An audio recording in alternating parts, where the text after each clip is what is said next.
Has ended in many parts of the country. We understand that sorting and counting is ongoing as we speak. We have reporters across the country monitoring this election, and we'll also heard from INEC chairman earlier at the International Conference Center, where he talked about certain hindrances that they have had with the conduct of this exercise in some parts of the country. Attacks were reported in Goza Local Council in Borno State, even though election held in other parts of that particular state. Of course, 3 Beavers machines were also lost to violence in a particular local government area in Anambra. Violence has also been reported in 7 local government areas of Imo, in Abia, and also Kebbi. However, the Electoral Commission says that it was able to partner with security agencies to ensure that voting went on later in that part of the country. In Yenagoa, the capital of Bayelsa, forwards, that's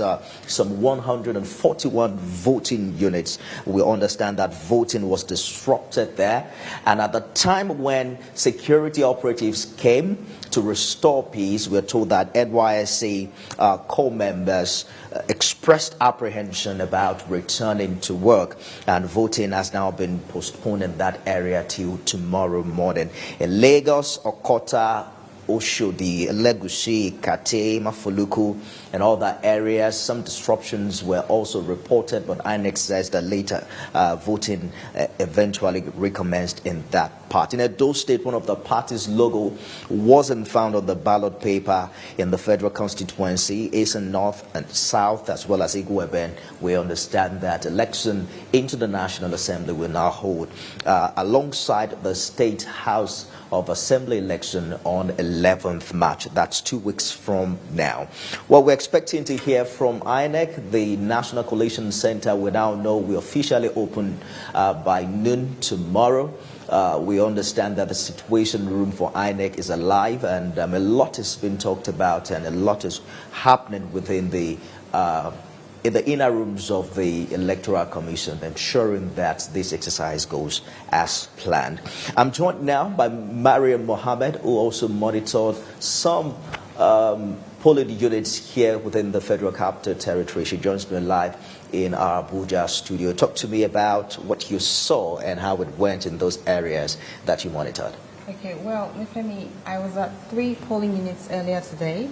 I went off to Durumi IDP camps. When I got there, I realized that there was no polling units at all. You know, there was no one there, and I saw some leaders of the camp. So they told me that they are not happy with the situation because they always think that the federal government and INEC always have to carry them along, but at the end of the day, nothing happens for them. And they need to go to Old Secretariat Area 1, which is like 10 minutes drive away. Was there supposed to be a polling unit within the camp? Yeah, that was what they told us, that they were supposed to be for them as well, because if they are given to PWDs, they also have to make some provisions for them as well, because most of them have no money to take transport all the way. So some of them are trekking, and some, you know, they are differentiated and they have to stay back doing nothing, just sitting down and, you know, not able to exercise their franchise. So then we went off to Old Secretariat Area 1 to see what's going on there. We saw that there were a lot of turnouts, you know, people on the queue, but they are agitated because some people said they've been here since like 5:30 in the morning, and they are unable to cast their votes as at 9:45 a.m. because INEC officials were told by the observers that INEC officials came in late. So even some of the materials are still not there. So unfortunately, people are on the queue, and some are even thinking of maybe if they're going to go and come back, but they know the consequence. They have to be there until like 2:30 to exercise their franchise. So most of them are saying that, yeah, they'll do whatever they can to cast their votes, and nothing can deter them from doing that this time. They want a new president and they want new leadership in Nigeria. So we went off to Asokoro, and the polling units, by the way, of that Old Secretariat is 033 polling unit. So we went off to Asokoro polling unit 064. There we're told that by INEC officials that the registered voters are 37 in number, But at the time we got there, only 8 people are able to cast their votes. And this is the lowest in the area council, 37 number registered voters. So when we got there, we saw some people casting their votes peacefully, nothing, and the security agencies were there, and it went so well with them. So from there, we proceeded to Kubwa, where we saw not so much turnouts, because we're told by the officials as well that they have over 1,500 registered voters. But as at the time we got there, around 1, they just had the 98 people have just been accredited, and 90 of those 98 have been able to cast their votes. What happened to the others? They are on the queue. They said some people came around like 4:30 in the morning, and they said they came early, but they're surprised. They are being given maybe number 200, number 100, 300 and something. So they are wondering how long will it take for it to get to their turn. Hope they don't miss it. Maybe some people came in earlier and went back home to return to vote.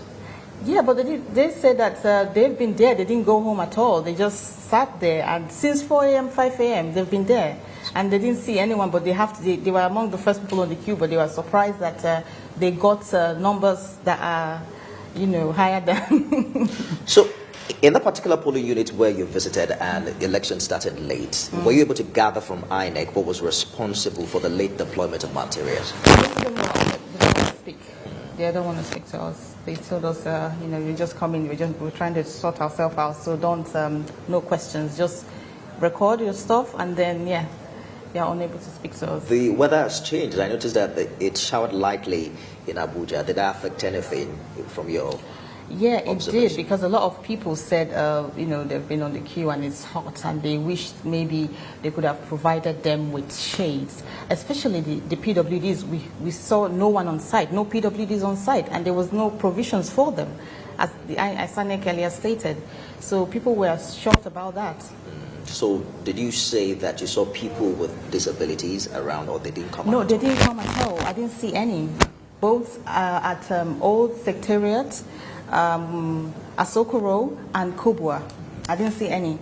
So talk to us about the vibes, the feelings that you got amongst the electorate today, especially in the FCT. We've been hearing a lot of about enthusiasm, amongst the voters, even in areas where materials gotten late. We're told that people are high-spirited and they're willing to wait. Was that also what you witnessed? Yeah, I witnessed that. A lot of people were very happy. They said this time around they are willing to be patient and endure whatever situation, as long as they are able to cast their vote today. That's what matters to them. And that's it. Indeed. So what about the security infrastructure within the city center? I noticed some blockades while we're coming to the studio. But talk to us about the presence of security operatives around these areas. Yeah, it's quite it's very high, because when we're going to some areas, they mounted some blockades. They told us even if we're pressed, we have to turn around, keep going back and forth, driving around in circles until we're able to reach our destination. Most of them were like, no, we're not going to let you out just because you're pressed for security reasons. So we need to keep driving around to look for, an easy way to get to our destination. But security is tight. Even at the polling units I visited, securities are tight. You need to show your ID card to show that you are accredited by INEC to be there. And and even people that came, everyone was searched. No one was just allowed to just walk in freely. So we understand that in areas where voting started late, the INEC chairman has again assured that everyone who got there or who's on the queue by 2:30 will be attended to and will not be disenfranchised. Is there the possibility, based on the number of the queues that you noticed, that voting will continue till later in the night? I feel so. Especially not Asokoro, because there are 37 registered voters, and then no. But in places like that Old Secretariat where I went to, there are a lot of people, massive turnouts, and also at this Kubwa, there are a lot of turnouts. So it might take a little bit, probably maybe if they extend it, they might just, finish now, because a lot of people are in the queue, and some are saying they would like to go back home, but unfortunately they don't want to go and lose it, so they have to just stay back and endure whatever happens and then cast their votes. Indeed, it's very interesting experience for journalists covering this election. Prior to this time, all you needed was your ID card to identify yourself and cover stories. But now you need to be accredited and get a tag to be able to access. But talk to us about your experience as a journalist covering this election. Did you feel safe? The security operatives, allow you free passage after you're able to identify yourself as an accredited journalist? Yes, I felt safe everywhere I've been to. The moment I just show my ID, they say, okay, you can go in, TVC News, just go in. So I'm happy about that. I feel safe, and I'm sure, and from what I saw, everyone at each polling unit felt safe. No one was feeling, traumatized or scared of casting their votes as, history before, but everyone is happy, and they're saying, yes, we are happy that it's a time for us to change leadership. That's why we're here. Absolutely, and all eyes on INEC. Prior to this election, there were a lot of agitations as to whether or not elections will hold. Given the rich history of postponement we had, there were issues of fuel and cash scarcity, which also became some huge concern. Particularly when you consider the fact that the Electoral Commission needed to, pay for logistics and also ensure that all is well. We've had quite a number of logistical challenge with the Electoral Commission itself, which the INEC chairman admitted earlier today. He mentioned those areas and in quite a number of states in the country where elections started late. But in your interaction with the voters, was that a concern, particularly at the IDP where you mentioned that there was no, by the way, INEC had mentioned before this election that it would take the polling units to the internally displaced persons. So the fact that there was no, there was no polling unit where you visited is quite surprising. But for them to now move to the other designated place, how much of impact did the cash crunch have from that process? From what I can see, it's a great impact, because when I got to the, on my way to the, IDP camp, I saw a lot of people still there. There's only few men. Most of them are men. Okay, they are willing to maybe trek or find transport to get to this old secretariat to cast their votes. But most of them are women and women, and especially the ones that are pregnant, that have children. They are just sitting down, like they are not unable to do so.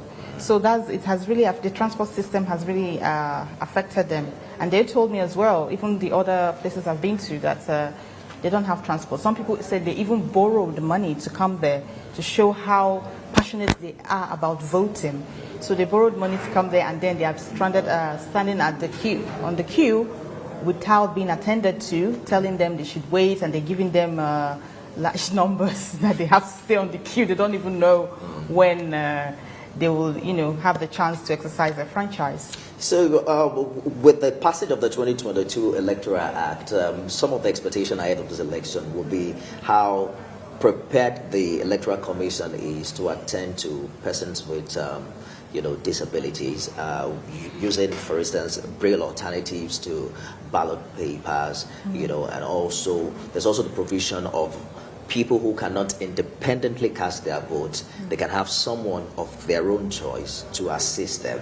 But it's quite surprising that in all of the units that you visited, you did not see any of them attend. Mariam Mohammed, thank you so much for talking to us. Thank you so much, Nufemi. We're looking forward to have more updates from you in the coming hours. All right, thank you.